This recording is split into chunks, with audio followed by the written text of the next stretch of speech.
Naglabas po ng babala ang Bangko Sentral ng Pilipinas or BSP laban sa mga online sellers na ibinebenta ang 20 pesos at saka 5 peso coins ng mas mataas pa sa kanilang tunay na halaga.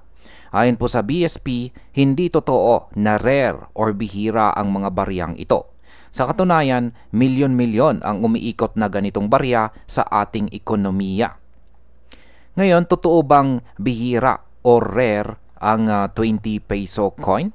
Ayan, yan po yung nasa itaas na bahagi ng ating nakikitang larawan dito.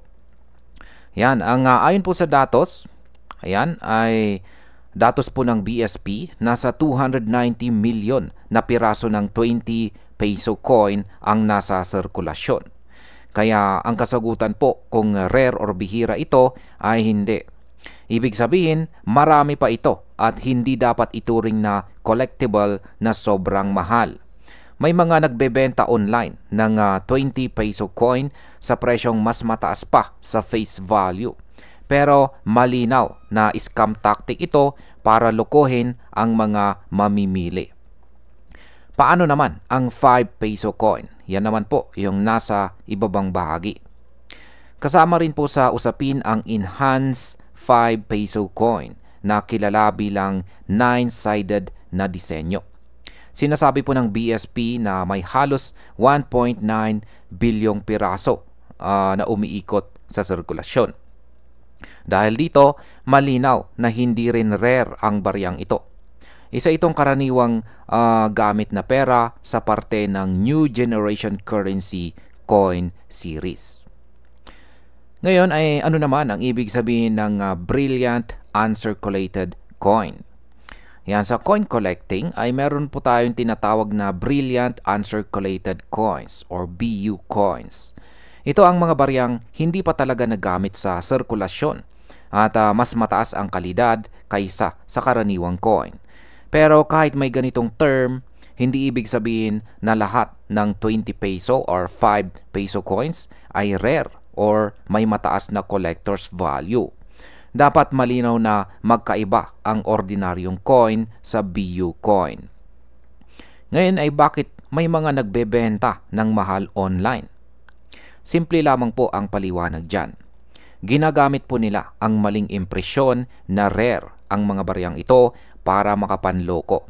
Kapag nakita ng tao na 20 peso coin ay ibinebenta ng 200 pesos or 500 pesos, mapapaisip ang iba na baka totoo ngang collectible ito. Pero ayon mismo sa BSP, huwag pong magpaloko dahil regular na barya lang ito at legal tender pa rin po sa tamang halaga. Ano naman ang legal tender status ng 20 pesos at saka 5 pesos coins? Yan, pareho pong umiikot sa market ang 20 pesos at saka 5 pesos na mga coins. At legal tender pa rin po sila. Kasabay nito ay tinatanggap pa rin ang lumang 20 pesos na paper bill at bilog na 5 peso coin. Pero hindi na dinadagdagan ng BSP ang supply ng mga ito. Unti-unti na po silang papalitan ng mga bagong coin designs.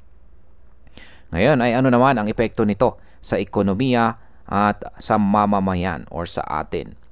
Kung marami pong tao ang mabibiktima ng ganitong online scams, nawawalan ng tiwala ang publiko sa pera at tamang halaga nito. Para sa mga ordinaryong Pilipino, ang epekto po ay financial loss. Bumibili ka ng barya sa presyo na mas mataas kaysa sa tunay na halaga. Sa negosyo naman, nagiging problema rin dahil may mga taong ayaw tumanggap ng coins na iniisip nilang rare kahit dapat ay regular lamang itong ginagamit. Ano naman po ang dapat nating gawin or ano ang dapat gawin ng publiko? Una ay syempre tandaan natin kung hindi mismo galing sa BSP ang announcement na rare ang isang coin, huwag po tayo agad maniwala. Pangalawa, gamitin po natin ang mga 20 peso at saka 5 peso coins sa pang-araw-araw na transaction dahil yan po talaga ang kanilang purpose or yan po talaga yung kanilang gamit. Pangatlo ay iwasan po natin na bumili ng coins sa presyong mas mataas sa face value nito kung wala namang malinaw na collector's authentication. At ayan, bilang panghuli, sa akin pong opinyon ay tama ang ginagawa ng BSP na maglabas ng malinaw na babala or warning. Dapat po tayong maging mapanuri at huwag po tayong basta-basta magpapaloko sa mga nakikita natin online. Ang pera ay ginawa para gamitin, hindi para gawing negosyo ng mga manloloko.